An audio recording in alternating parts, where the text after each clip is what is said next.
afternoon from Dr. Barry, London News, Melbourne, on the 17th of June. I've got two very important videos to put up, one on Rumble and one on YouTube. The one for Rumble, I can't even mention it to put it on YouTube, otherwise we'd end up in the clouds. Both of these videos, you have to see them. If you don't, you, your family, your whole life depends on information. And you will not get that from fake medias. So for God's sake, look at these, spread them, share them, and continue to share till you're shared out of space. And as my friend I'll keep this very short, as my friend in Ireland said, Steve Manning says, I'll make this a quick one. Anyway, have a look at these two videos. One's from that news, I can't mention it, and the other one is from Sky News here. Paul Murray, brilliant description of what's actually happening. And it applies not only here in Australia, but to Ireland, to England, everywhere where you find criminal politicians. Anyway, London News, let's go look at these videos, make a decision, but for God's sake, share them because you guys are awake. Bye for now. We go again. That idiot Matt Keane, the bloke who is on one day the Treasurer of New South Wales, on other the Environment Minister, the Energy Minister. This bloke is off with the fairies. He thinks that Twitter and the Sunrise Foundation are the only two things that matter in the world. This was him 24 hours ago. What we want to see is if there is an opportunity for people to reduce their energy usage, so perhaps not using the dishwasher until you go to bed, that would help. Seriously, a quarter of the way into the 21st century? Well, because of his policies, and I'll give you the receipts in a second, his policies, even the people who worked for the state government today were told to rug up because they turned down the heating at the Department of Transport today. That's the government in New South Wales. Meantime, the Australian newspaper's headline tonight, "Get used to cold showers." What is this garbage? How are people copping this? How is there not a rage in every suburb? This is unbelievable. We heard again today from the Climate Change and Energy Minister, and when you put the two things together, it doesn't work. Now remember, we decided to change the hand on the wheel 1 month ago. It has been a shocker almost every day since, and this is the bloke in charge of your electricity supply. The New South Wales grid will be under significant pressure between 6 p.m. and 8 p.m. tonight. Everybody is working all day to try and avoid load shedding this evening. Very confident we can avoid blackouts. We'll be working very hard to avoid load shedding. Anything which is superfluous, isn't necessary, think about switching it off. Now, honestly, this bloke is supposedly a champion of Western Sydney, a person who represents the working class. Remember when for about 5 minutes he tried to be the Labor leader after the 2019 election, then got out of the way for Albo to take over? The bloke who was standing in front of the Fibro house of which he had came from as a kid. Well, these are the people who are being absolutely screwed over by the way he is running the energy system, and Matt Keane has been dismantling the energy system for years. Yet again, another example today about Matt Keane being out of his depth. He is not used to this detail. This is where saying lovely things at dinner parties slams straight against the realities of suburban and regional Australia. Today, he turned around and said, "Don't blame me, it's all Putin's fault." Well, I always take responsibility, Ben, but let's be very clear. I didn't invade the Ukraine. I didn't make the generators old bits of equipment, and I certainly didn't make the weather cold. This bloke, you cannot trust him when he says one thing, because the reality is going to be exactly the opposite direction.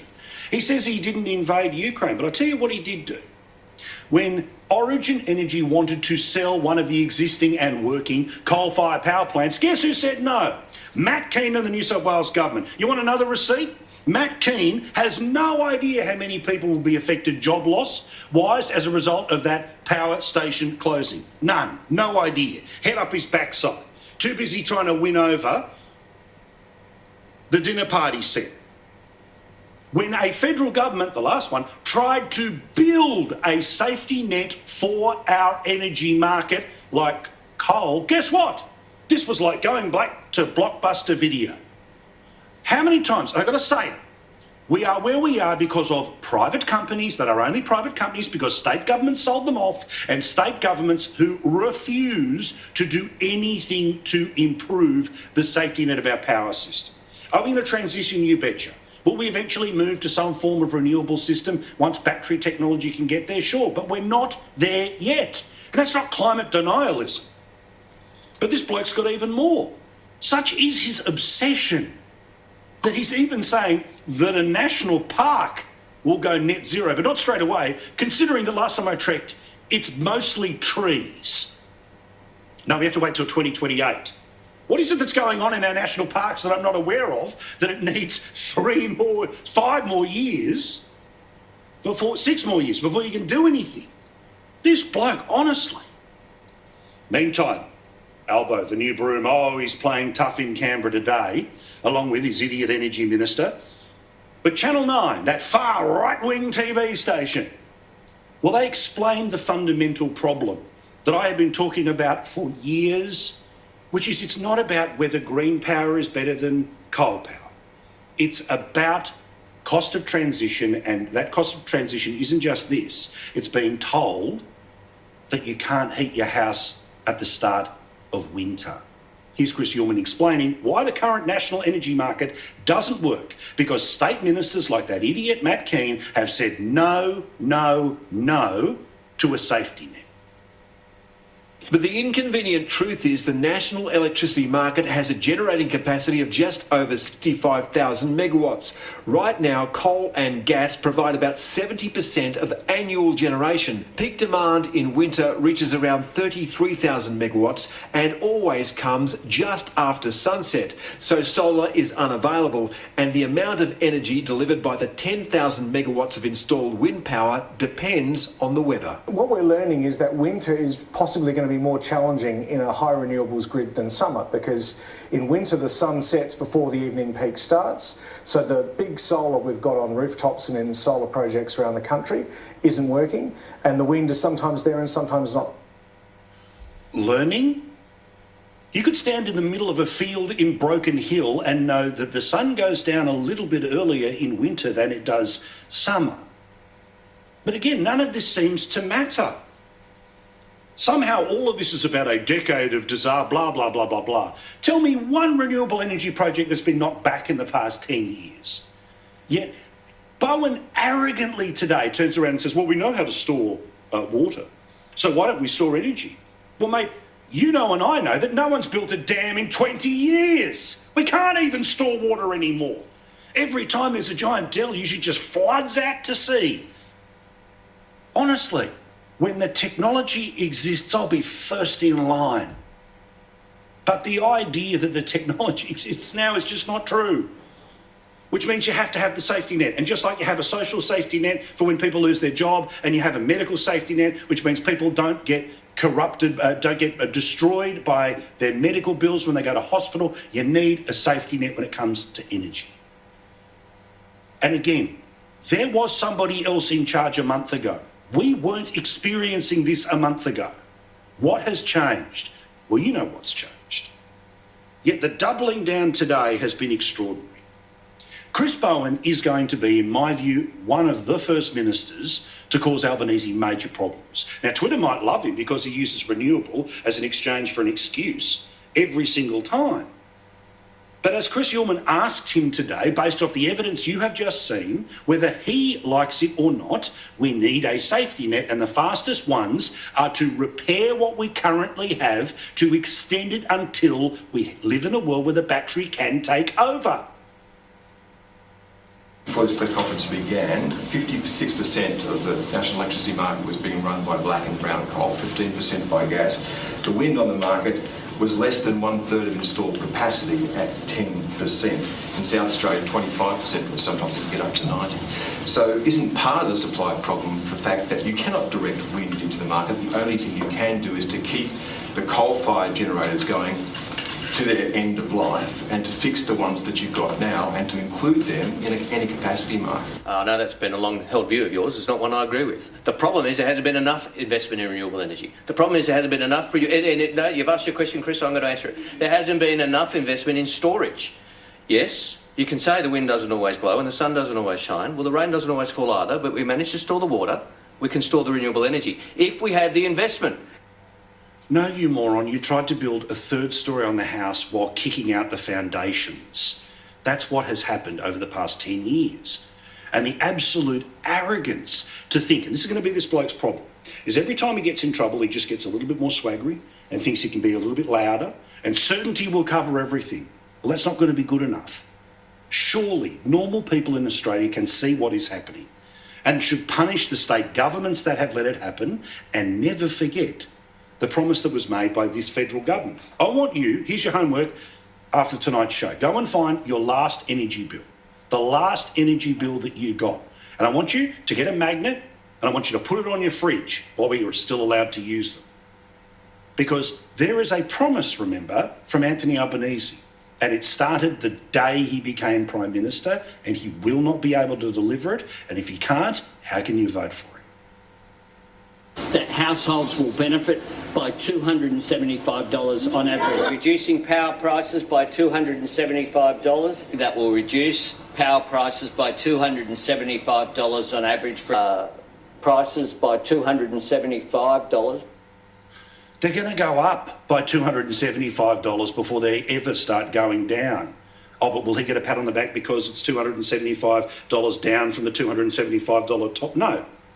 The promise was, vote for me, $275. So find your last bill, put it on the fridge, and if it is $275 cheaper in 2025, then you can vote for him. If it's not, don't.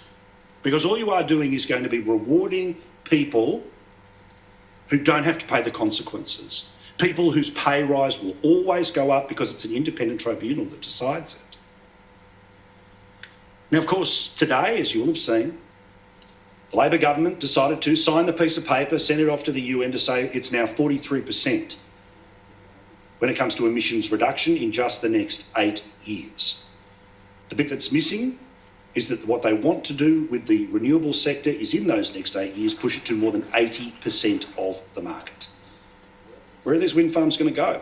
You want to put them in any of the suburban areas where the Tiffany Teals are there? People will kick up deluxe. Take away my dog park. No, it's for those dirty people who live in Airbnb country. Seriously. He's also said too that this will, despite the fact that he's now made the promise, right? Made the promise, sent to the UN, it's happening.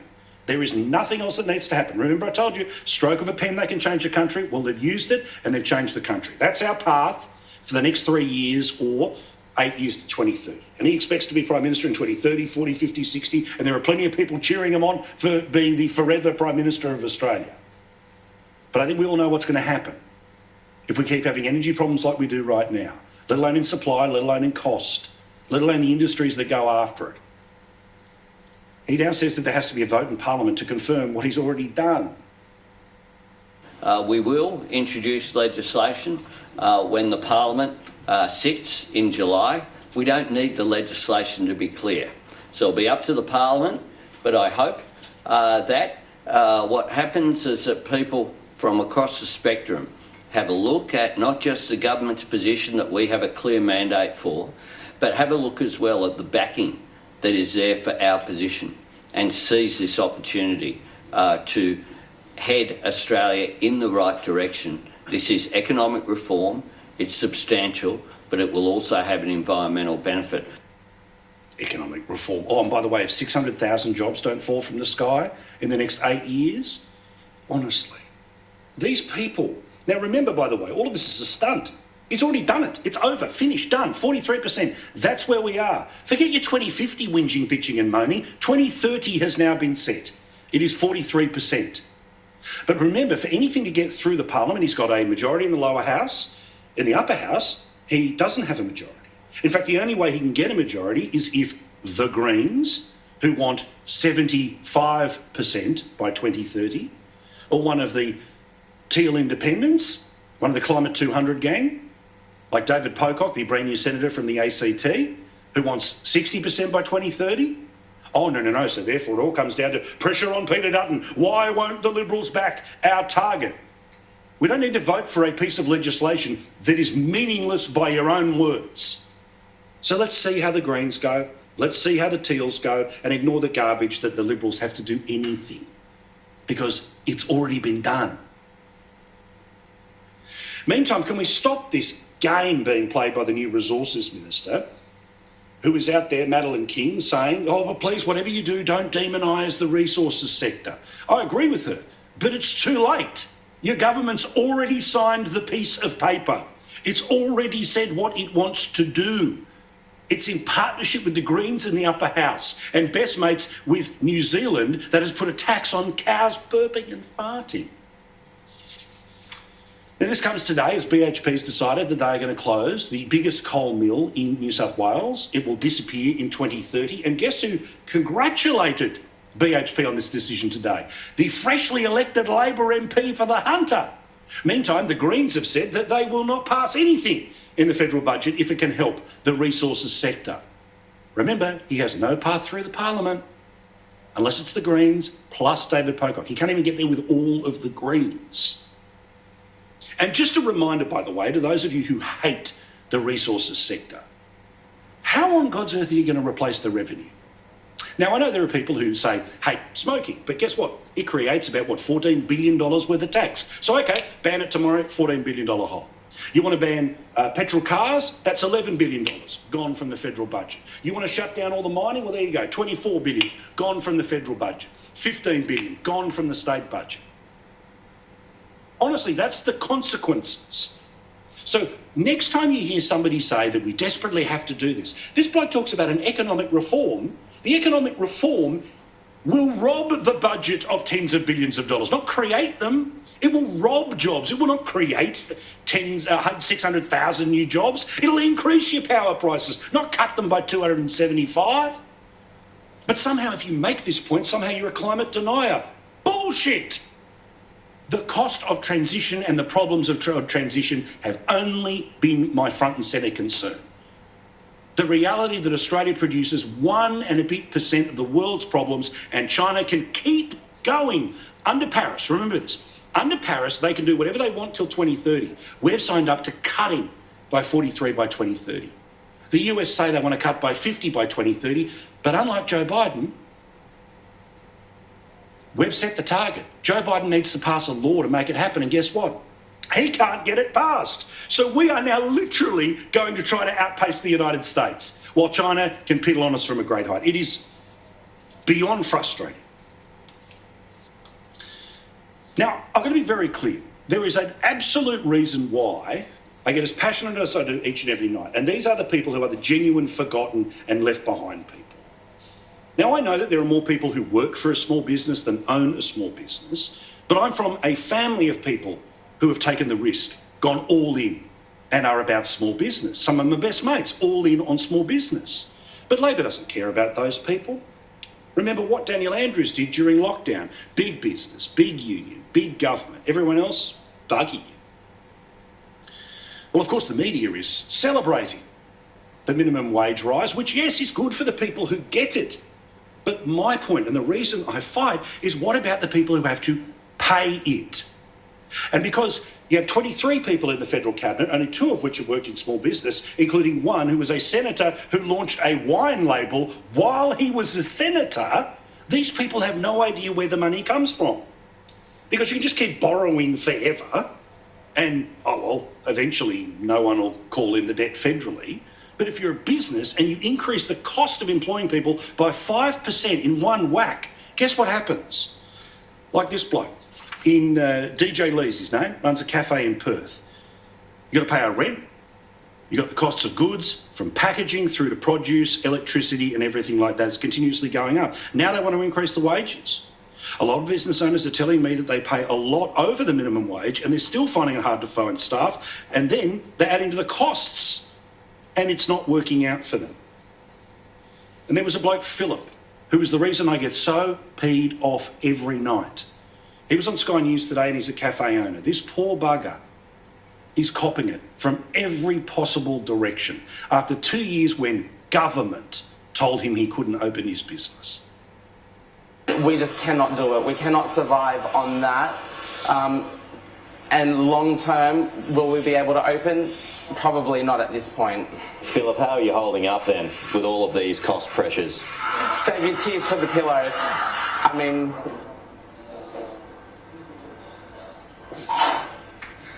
Yeah, it's hard. It's really hard. It's impossible. But they don't care. Because big business is in their ear. Look at those people that were all standing behind the Prime Minister today. It's all the big end of town. It's not the cafe owner. It's not the hairdresser. It's not the Sparky. It's not anyone who's just got an ABN and is trying to build their own life. And you know that if you own a business, the only way you get a pay rise is to get up an hour earlier and go to bed an hour later. But they don't care. They just don't care. And that includes the people in the media who couldn't care less. And there's too many of those. And never forget what your Prime Minister said if you are a business owner like Philip. Small businesses all rely upon their workers who are really struggling with the cost of living. They're struggling. This is $1 an hour. Well, thanks for watching those video clips on Rumble and on YouTube.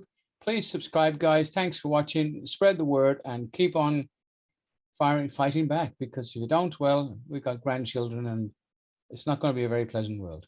Bye for now.